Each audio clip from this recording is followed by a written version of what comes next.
मान्यवर, अभी एक फैशन हो गया है, आम्बेडकर आम्बेडकर आम्बेडकर आम्बेडकर आम्बेडकर आम्बेडकर। इतना नाम अगर भगवान का लेते तो 7 जन्मों तक स्वर्ग मिल जाता। अच्छी बात है ना? सुनिए तो, सुनिए ना, आप सुनिए ना, मैं बताता हूं। हमें तो आनंद है कि आम्बेडकर का नाम लेते हैं। आम्बेडकर का नाम अभी 100 बार ज्यादा लो, परंतु साच अर्थ में आम्बेडकर जी के प्रति आपका भाव क्या है ये मैं बताता हूं। मान्यवर, आम्बेडकर जी को देश की पहली कैबिनेट से इस्तीफा क्यों दे दिया? आम्बेडकर जी ने कई बार कहा कि अनुसूचित जातियों और जनजातियों से हुए व्यवहार से मैं असंतुष्ट हूं, सरकार की विदेश नीति से मैं असहमत हूं और आर्टिकल 370 से मैं असहमत हूं। इसलिए वो छोड़ना चाहते थे। उनको आश्वासन दिया गया, आश्वासन पूरा नहीं हुआ। उन्होंने इग्नोरेंस के चलते इस्तीफा दे दिया और एक श्री BC रॉय ने पत्र लिखा कि आम्बेडकर और राजा जी जैसे 2 महानुभाव मंत्रिमंडल छोड़ेंगे तो क्या होगा। तो नेहरू जी ने उनको जवाब में लिखा है, राजा जी के जाने से तो थोड़ा बहुत नुकसान होगा, आम्बेडकर के जाने से मंत्रिमंडल कमजोर नहीं होता है। मान्यवर, ये विचार जो खड़गे जी कह रहे हैं ना, क्या आपत्ति है? जिसका विरोध करते हो उसका वोट के लिए नाम देना कितना उचित है? क्योंकि अब आम्बेडकर जी को मानने वाले पर्याप्त संख्या में आ गए हैं, इसलिए आप आम्बेडकर आम्बेडकर कर रहे हो। मान्यवर, मुंबई के मेयर ने एक पत्र लिखा था कि मऊ में आम्बेडकर जी का स्मारक बनाना चाहिए। मऊ में जो आम्बेडकर जी का जन्म स्थान था, सुझाव लिखा।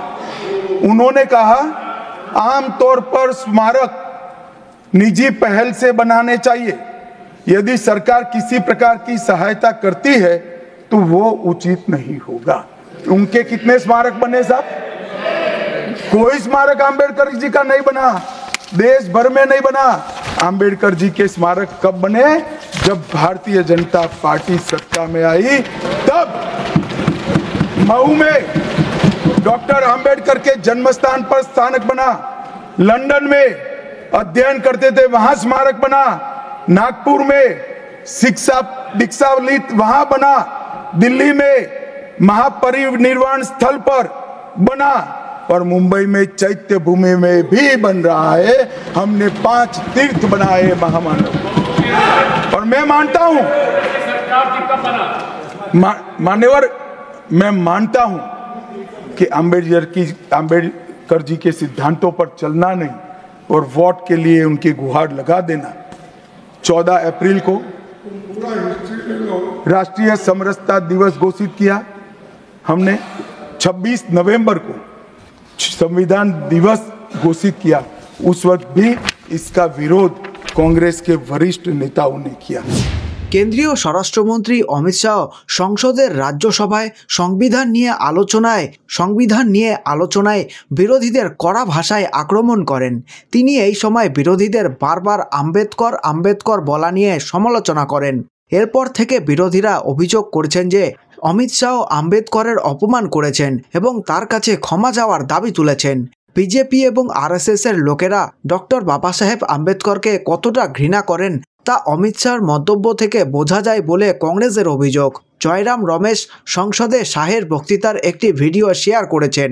এতে শাহকে বারবার বিরোধীদের আম্বেদকর বলা নিয়ে কটাক্ষ করতে দেখা গেছে।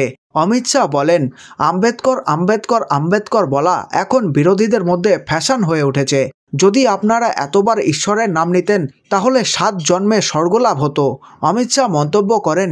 এরপর তিনি যোগ করেন, আপনারা আম্বেদকরের নাম 100 বার নিন, কিন্তু আমি আপনাদের বলবো আসলে আপনারা আম্বেদকর সম্পর্কে কি ভাবেন। এই মন্তব্যের জেরে এখন সংসদে রাজনৈতিক বিতর্ক তীব্র হওয়ার আশঙ্কা রয়েছে। এই বিষয়ে রাহুল গান্ধী টুইট করে বলেছেন, যারা মনুস্মৃতিতে বিশ্বাস করেন তাদের অবশ্যই আম্বেদকর সম্পর্কে সমস্যা রয়েছে। অন্যদিকে জয়রাম রমেশ ভিডিও শেয়ার করে বলেন, ঘৃণা এতটাই বেশি যে তারা বাবা সাহেবের নাম নিয়েও রেগে যান। এরা সেই লোক যাদের পূর্বপুরুষ বাবা সাহেবের মূর্তি পোড়াতেন এবং যারা নিজেরাই সংবিধান পরিবর্তনের কথা বলেন। লজ্জাজনক। এই মন্তব্যের জন্য অমিত শাহের জাতির কাছে ক্ষমা চাওয়া উচিত।